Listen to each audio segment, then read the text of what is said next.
Colonel شیخ خان جس کی جرت و بہادری کی تعریفیں ہمارا دشمن انڈیا بھی کرتا ہے، اس کے مجسمے کو جس طرح توڑا گیا، یہ کیا ہے؟ اور پھر مجھے سمجھ نہیں آتی کہ اس کی مذمت کرتے ہوئے اف اینڈ بٹ اور اگر مگر چونکہ چنانچہ کیوں ہے؟ کوئی بھی ہو، کسی بھی جماعت کا ہو، کسی کا رشتہ دار ہو، کسی کا بیٹا ہو، کسی کی بیٹی ہو، جس نے بھی یہ کام کیا ہے، ہمارا مطالبہ یہ ہے، میں پاکستان علماء کونسل اور ملک کے تمام مکاتب فکر کے علماء اور مشائخ کی طرف سے یہ مطالبہ کرتا ہوں کہ اسی جناح ہاؤس میں کوٹ لگائی جائے اور سرعام ان کو سزائیں دی جائے۔ آج بہت سے لوگوں کو انسانی حقوق یاد آتے ہیں۔ جب یہ ظالم مسجد کو جلا رہے تھے، جب یہ ظالم شہداء کی بے حرمتی کر رہے تھے، جب یہ ظالم اس جناح ہاؤس کو جلا رہے تھے اور اس میں رہنے والے جو سٹاف تھا، ان کی عورتیں اور بچے، کیا ان کا کوئی حق نہیں تھا؟ جب وہ ان سے بچنے کی کوشش کر رہے تھے تو اس وقت تو کسی کو انسانی حق یاد نہیں آیا، اس فوجی اور پولیس والے کا حق یاد نہیں آیا جس کو مارا، جس کو زخمی کر دیا۔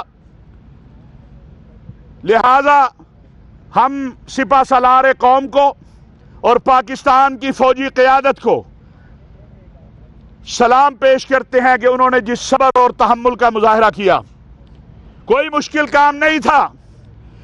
میں 37 سال سے سیاسی مذہبی تحریکوں میں حصہ لیتا آ رہا ہوں۔ اگر پاکستان کی فوجی قیادت اس وقت فیصلہ کر لیتی تو کوئی مشکل کام نہیں تھا ان بلوائیوں کو روکنا۔ یہ دہشت گرد نہیں ہیں، یہ دہشت گردی کے عظیم اور منظم ترین سازش تھی، یہ مکروہ ترین دہشت گرد ہے۔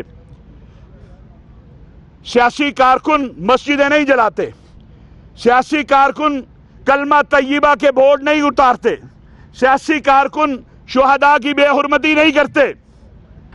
اور میں یہ آج کہنا چاہتا ہوں کہ تمام ملک کی سیاسی مذہبی جماعتیں ان لوگوں سے برات کا اعلان کریں۔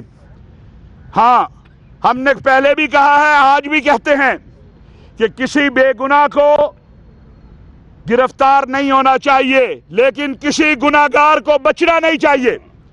آج کا دور جدید دور ہے، ہر ایک کی تصویر موجود ہے، ہر ایک کی ویڈیو موجود ہے۔ آپ کا خیال یہ ہوگا جن لوگوں نے یہ کام کیا کہ اس سے پاکستان کمزور ہو جائے گا، ان کے مذموم عزائم جو ہیں وہ پورے ہو جائیں گے۔ وہ کیوں یہ کیوں ہوا 9 مئی؟ یہ یوم سیاہ کیوں ہے؟ یہ بلیک ڈے کیوں ہے؟ اس لیے اس کے پیچھے جو سازش ہے کہ ہندوستان G20 کا اجلاس مقبوضہ کشمیر میں کرنے جا رہا تھا، پاکستان کی سفارتکاری اور پاکستان کی مؤثر آواز اس کے لیے رکاوٹ بن رہی تھی۔ ایسے حالات میں جبکہ آج مجھے اور آپ کو اس بات پر بات کرنی چاہیے کہ کل ہندوستان کس طرح ناکام ہو رہا ہے جو اس نے سازش کی ہے مقبوضہ کشمیر کے اندر G20 کا اجلاس کرنے کی، ہم اپنے گھر میں لگی اس آگ کی بات کر رہے ہیں۔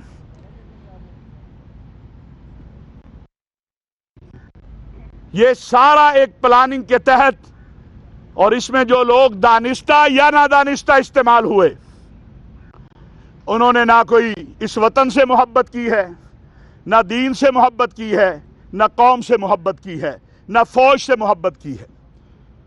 پاکستان کی فوج سے محبت، اپنے وطن سے محبت، اپنے دین سے محبت، اس کا عملی مظاہرہ دیکھنا چاہیے، نہ کہ صرف قول کی بات ہو، فعل بھی دیکھنا چاہیے کہ فعل کیا ہے۔ انشاءاللہ پاکستان پہلے سے زیادہ مستحکم ہوگا، پہلے سے زیادہ مضبوط ہوگا، اور یہ سازشیں ناکام ہوں گی۔ ہمارا یہی مطالبہ ہے کہ جن لوگوں نے یہ جرم کیا ہے وہ مجرم ثابت ہو گئے ہیں، ان کے خلاف شواہد ہیں، ان کا فیصلہ جلد از جلد. اور کہا جاتا ہے جی یہ جو آرمی ایکٹ کے تحت سزا یا آرمی ایکٹ کے تحت مقدمہ، جب آپ آرمی کے املاک کو جلائیں گے، جب آپ آرمی پہ حملہ آور ہوں گے تو پھر آرمی ایکٹ کے تحت ہی آپ کے خلاف مقدمات چلنے چاہیے. ویسے بھی جو ہمارے نظام عدل کا حال ہے اس کا اللہ ہی حافظ ہے، اس پہ کیا بات کریں. ہم سمجھتے ہیں کہ ان لوگوں کو سرعام سزائیں ہونی چاہیے. اور اس کا تانا بانا اگر آپ دیکھیں کہ ایک وقت میں جب یہاں حملے ہوتے ہیں، ادھر سے زلمے خلیل زاد جیسے پاکستان اور اسلام دشمن جو اپنے وطن کا غدار ہے، جس نے اپنے وطن کی بیٹیوں کے لیے کبھی بات نہیں کی. کبھی آپ نے زلمے خلیل زاد کے منہ سے افغانوں کے لیے بات نہیں سنی ہوگی، کشمیریوں کے لیے نہیں سنی ہوگی، فلسطینیوں کے لیے نہیں سنی ہوگی. وہ ہمارے سپہ سالار اور ہماری فوج پہ بات کرتا ہے. ہمیں سمجھ آ رہی ہے کہ زلمے خلیل زاد ہو یا اس کی بیوی ہو، اس کے ڈانڈے کہاں ملتے ہیں. یہود و حنود.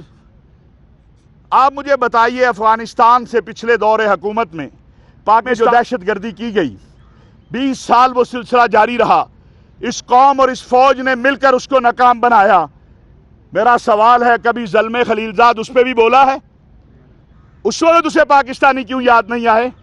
اس وقت اسے پاکستان کی وہ بچیاں جو بازاروں میں شہید ہو گئی، جو اقبال پارک میں شہید ہو گئی، جو مسجدوں میں شہید ہو گئی، وہ بچے جو پریڈ لائن مسجد میں شہید ہو گئے، وہ ہمارے پاکستانی جو چرچوں میں اور بازاروں میں مارے گئے، پشاور کا اے پی ایس کا سانحہ، زلمے خلیل زاد اس وقت نہیں بولتا. تو آپ سمجھ جائیں کہ یہ ڈانڈے کہاں مل رہے ہیں. ایک طرف جناح ہاؤس جلایا جاتا ہے، جی ایچ کیو پہ حملہ ہوتا ہے، فوجی عمارتوں پہ، سرکاری عمارتوں پہ، عوامی املاک پہ، اور دوسری طرف زلمے خلیل زاد اور اس جیسے بولنا شروع ہو جاتے ہیں. پاکستان ایک آزاد خود مختار ملک ہے. ہمیں نہ کسی سینیٹر کی پرواہ ہے، نہ کسی سفارتی نمائندے کی اگر وہ ہمارے ملک میں مداخلت کی کوشش کرے گا. ہمیں اپنا وطن، ہماری ریڈ لائن آج میں بتانا چاہتا ہوں، ہماری ریڈ لائن ہمارا دین، ہمارا وطن اور ہماری فوج ہے.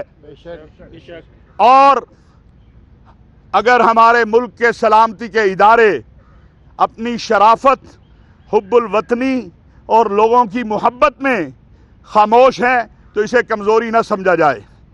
انشاءاللہ میں آپ کو یہ بھی عرض کرنا چاہتا ہوں کہ ہندوستان کا جو پلان تھا کہ وہ ہمیں یہاں مصروف کر دے،